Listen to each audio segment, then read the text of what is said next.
Welcome everyone, and thank you for joining our 8th webinar on sustainability and spread.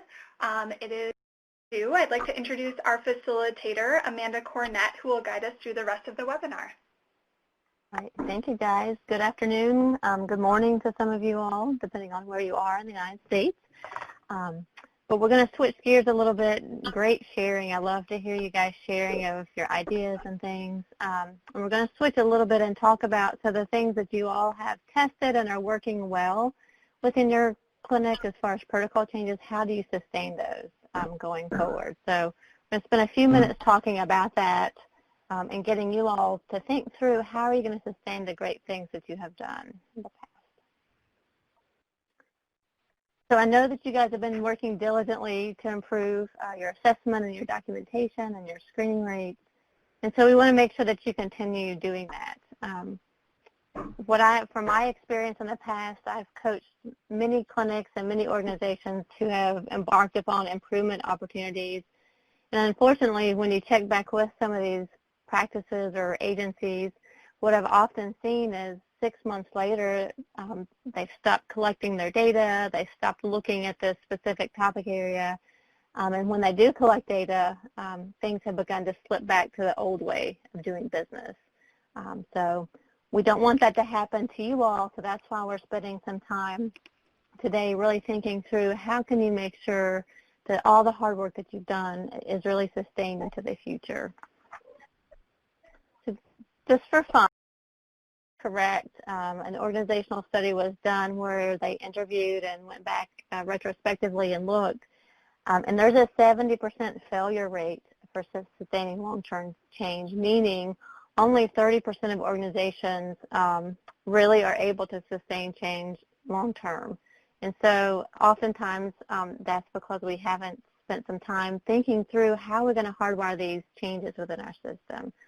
So again, we want you all to be part of that 30% who, when we check back, a year, 2 years from now, these changes you've made really are embedded in what you're doing.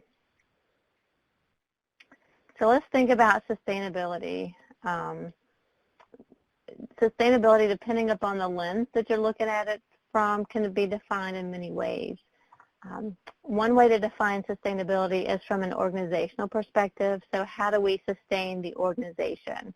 And this is really focused on partnerships, funding, to make sure that our organization or our agency is sustained. The second lens in which you can look at sustainability is really around how do we sustain outcomes or services that we have achieved. And so for the purposes of this webinar, we're going to talk around the outcomes. How do we sustain outcomes that we have achieved? The principles that we described can be both applied to an organization and outcomes, but I just ask that as we go through the webinar that you really focus on sustaining outcomes, and specifically your outcomes around sexual activity, assessment, and screening. So with that in mind, we're focused on the outcomes for sustainability. How would you define sustainability? You can either chat or you can unmute your phone and just have a discussion. What words would you use to describe sustainability? Consistent. Consistency. Consistent, that's a great word. What other words come to mind?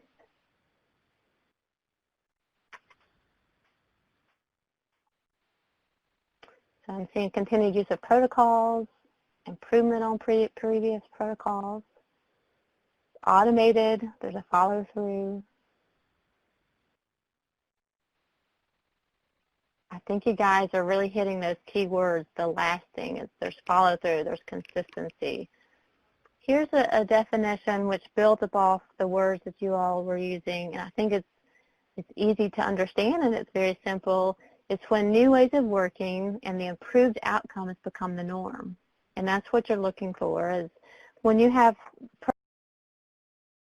protocol changes that you have shown really work within your practice, within your setting, you want to make sure that it becomes the way you do your business. You want to make them permanent instead of temporary, so that there's no need for ongoing support. So the new way becomes the normal way of doing things. So it's lasting, it's hardwired. So what we're going to do is dive a little deeper into that definition, and so we're going to apply it to our QI project that we've been working on through the Learning Collaborative. And so one of the first questions when you're thinking about sustainability for any outcome is you want to pause and think about what are the key outcomes that we have improved. A lot of changes within your clinics to see those improved outcomes. I think you know that, but I think it's sometimes important just to sit and sort of reflect on those. And so once you have an understanding and you understand the changes you've made, then you can begin to ask the question, how do we hardwire these within our practice? Again, so that we can be successful long term. And I'm going to quickly go through the 7 factors, and then what I want to do is spend some time, all of us, talking about how can you make those factors really part of what you're doing. So let me quickly define them, and then we'll spend time. I want to hear from you all about how you can actually address some of these factors. So one of the first factors to think about is ownership. You know, you have to have someone within your clinic who's assigned to monitor data around assessment, documentation, and screening.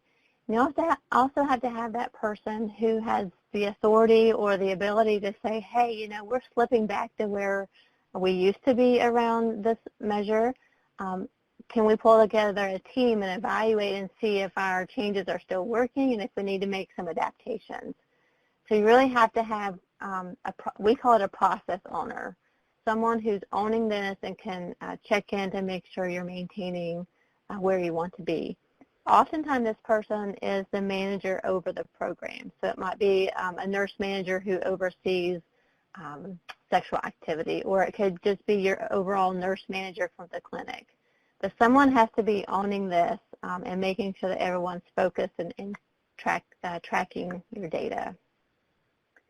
The second thing to think about is monitoring and giving feedback. So it's continuously monitoring your outcomes to make sure you can continually know if those changes are still making the improvements that you want. And the key here is making sure that you have a plan to understand how you're going to collect your data, how often you're going to collect it, and who's going to do that for you.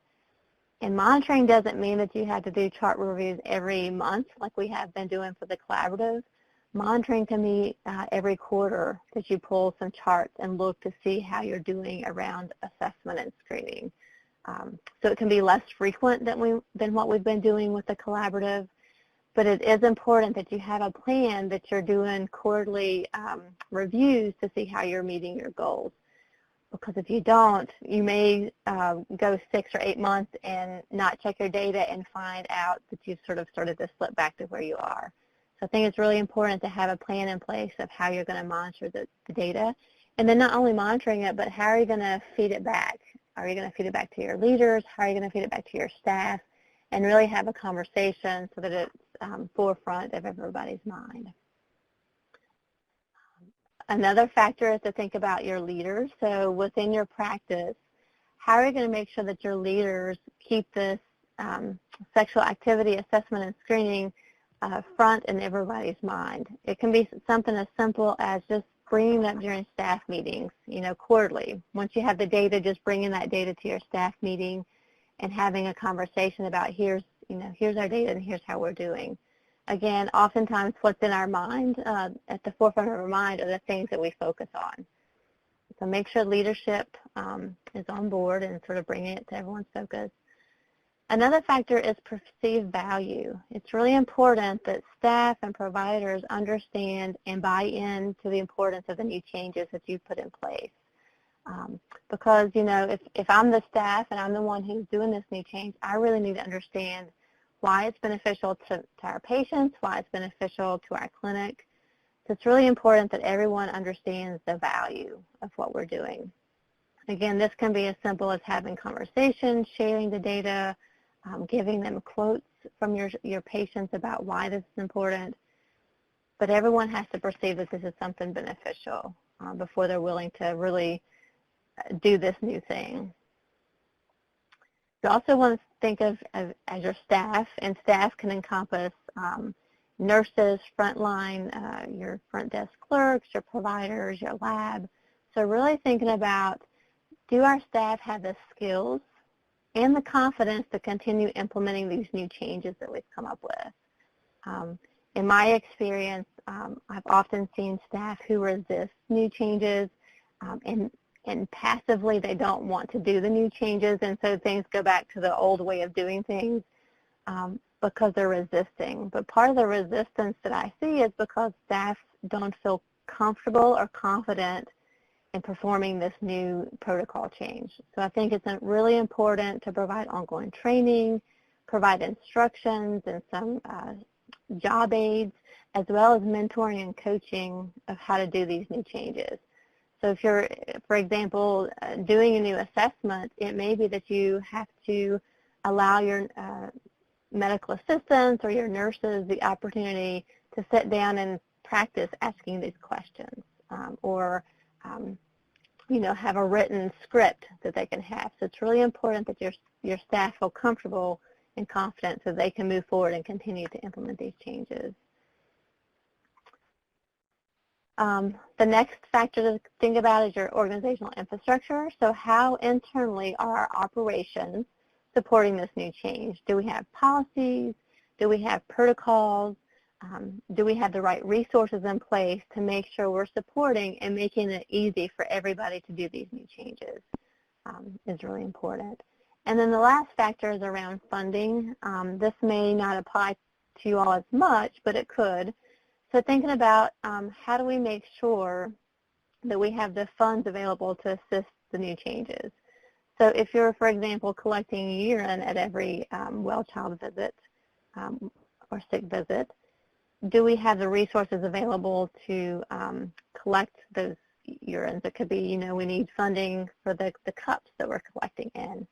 So some funding considerations may be needed to think about how you sustain this going forward. I will say, with all these factors, it's a lot to take on, so you don't have to work on all of them at one time. Some of these factors may be more impactful to your practice right now, and some of these you may have more influence around. So when you're selecting which factors you want to start with, I would say start with 3 or 4 of these areas and think about which one's going to have the highest impact on your outcomes to make sure you're sustaining those, and where can you have influence to begin with. So for example, you may need to build some organizational infrastructure, some policies around sustaining these changes. That's really important, but it may take a little longer to do, and you may have a little less influence, especially if you're part of an umbrella agency. So although that's important, you may start working on sort of staff training and building confidence before you move to the organizational infrastructure, just because you have influence around the staff piece more readily than you do the organizational infrastructure.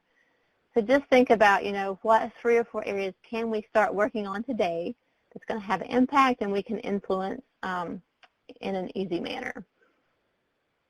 So I want to do a quick poll. So I've given you some quick definitions. So thinking and reflecting back to the outcomes you guys talked about, as well as some of the protocol changes that you have made, think about what 3 or 4 key factors do you think your practice should address. Some questions that you might consider about how might we go about creating the ownership, and how might we go about the monitoring and the feedback process. I think the ownership and the monitoring and the feedback pretty self-explanatory. I think you need to have sort of a plan for who's going to do it and how often, and then you have a plan for communicating that. I would like to spend some time around the staff component as well as the organizational infrastructure component, and really begin to think about with you guys what things are you considering as far as training your staff and providing some coaching and mentoring for your staff, as well as the infrastructure piece, like how are you going to revise policies or protocols. So sort of embedding it in your strategic plan, your overall goals and your plan. And so I think that really, like you said, puts the focus on making sure everyone's doing it. And then sort of you also touched on sort of your staff component as well as increasing perceived value. So I think I heard you say that you had sort of like bringing your staff together and talking about what you've been doing and the importance of it. So I think you guys are really starting to address the perceived value and really help your staff understand the importance of this as well. So I think you're really hitting on two of those things. Thank you. That's wonderful. On this project and use the sustainability worksheet that we gave you all to begin to think about, what three areas will we address and how can we start addressing those within the next month or so. And I think that will help you begin to plan so that you don't sort of slip back to the old way of doing things. One thing I'll say, one last thing that I forgot to say around the perceived value and getting staff and your providers sort of excited and bought into this is celebrating successes. And so all of you all have had success, and so I think it's important to celebrate that. I think that brings value, and that gets people excited and motivated around the topic. So I think, use the data. So we give you all monthly progress reports, show worked with in past projects, have like a little celebration, sort of bring food or some snacks or something and just sort of really celebrate the work that's been going on. So think about that. How might you all celebrate, which will, again, increase that perceived value. And as Meredith just chatted in the chat box, the sustainability of you guys will be thinking about how do we spread these new protocol changes that we've done, whether it's posters or new assessments or collecting urine for all of our well child checks. I think you all will be thinking about how do we spread that either to other providers within our clinic, or you may even be thinking how do we spread these changes to other clinic settings within our area. So just wanted to spend just a few moments giving you some tips to think about as you start spreading. We're not going to have time to delve into all the tips, but I thought we could brush over the top of it. Again, the spread work plan or the worksheet at the top right corner gives a little bit more about all of them, but you want to first have the better idea. This is sort of just a jargon term for you want to have those ideas that you know have been successfully implemented. And we just listed those. You guys have those ideas already. So you have to have a better idea. And then you have to have a target population that you want to spread to. You have to communicate, sort of build that case to convince everyone that this is the right thing to do and that we want to adopt this. And then you want to measure to make sure you have successfully spread these new changes throughout your clinic. Just because of our limited time, I just want to spend a few minutes talking a little bit more about sort of the better ideas in your target population to get you started. So again, when you start thinking about spread, you want to make sure you have changes that have worked, you have data to show those changes work, and then you want to capture what are those changes, how do we do them, who helped us do those, what instructions can we give to another clinic. So if they're very clear about what the changes are, I think if you haven't captured what changes you've made, it's important to sit down as a team and capture what are those changes that we've made, so then you can clearly communicate about that. There are things to consider. So there's a theory by Everett Rogers. Many of you guys probably are familiar with it. It's called the Diffusion of Innovation. And basically, he created a framework for how you spread new ideas and diffuse them through a population. And during his research, what he came up with was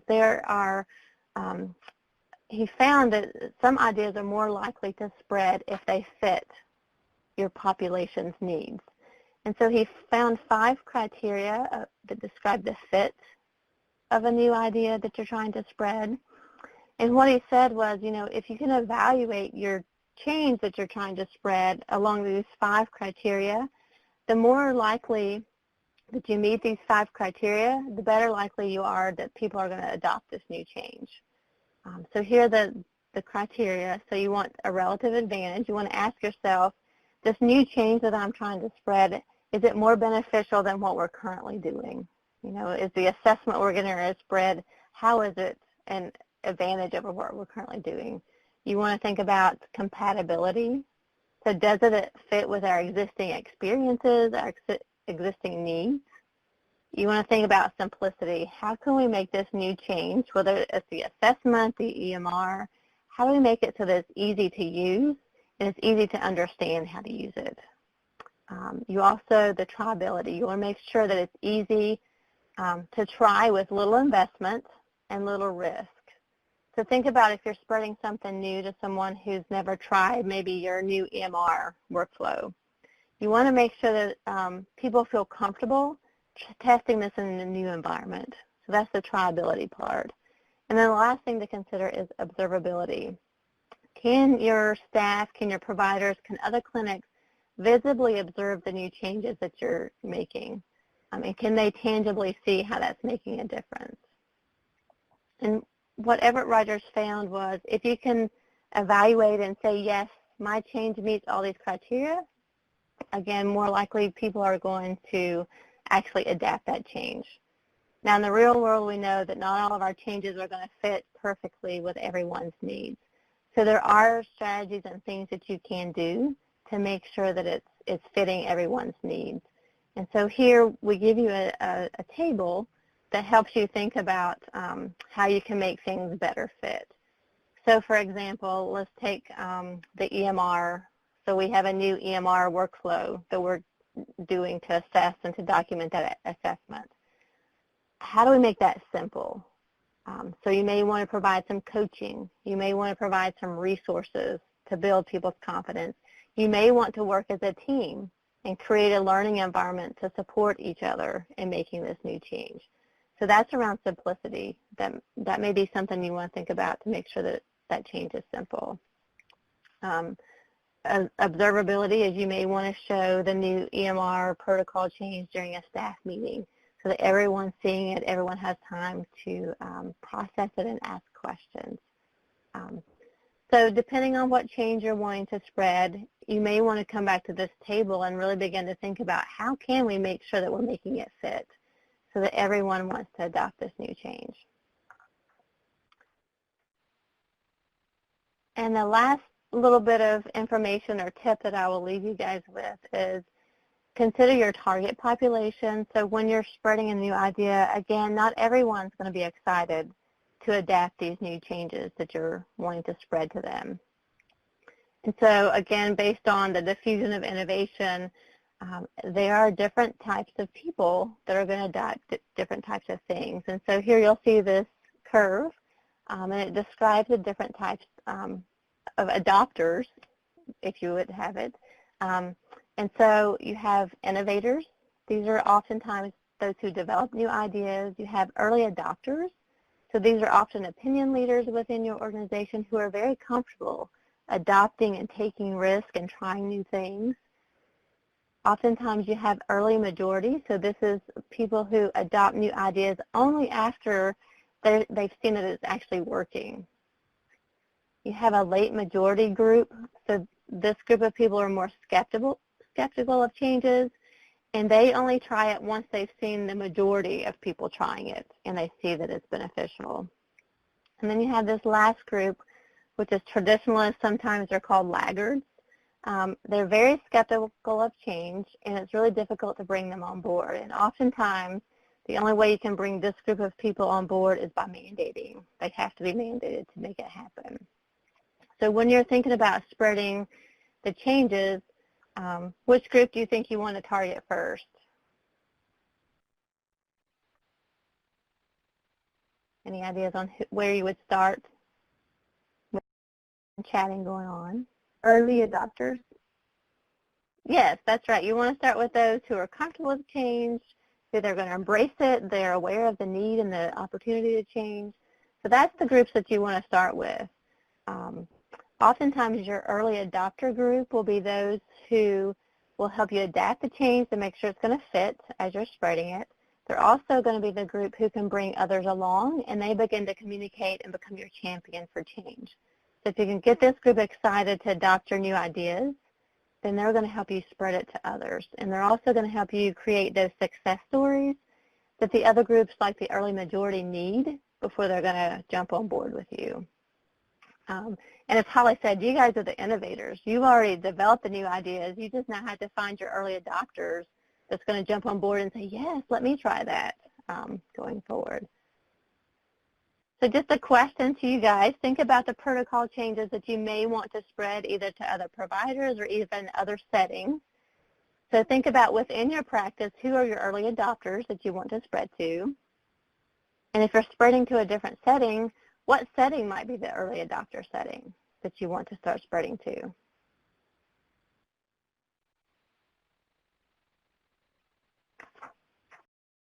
And who are you going to target?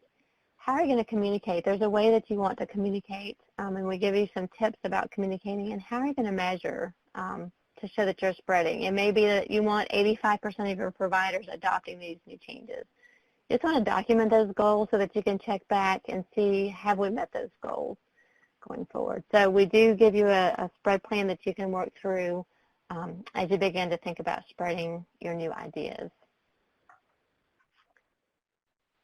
Here's some references around spread and as well as sustainability. These are also on the resource library that we have for you guys. So I'm going to stop there and just open it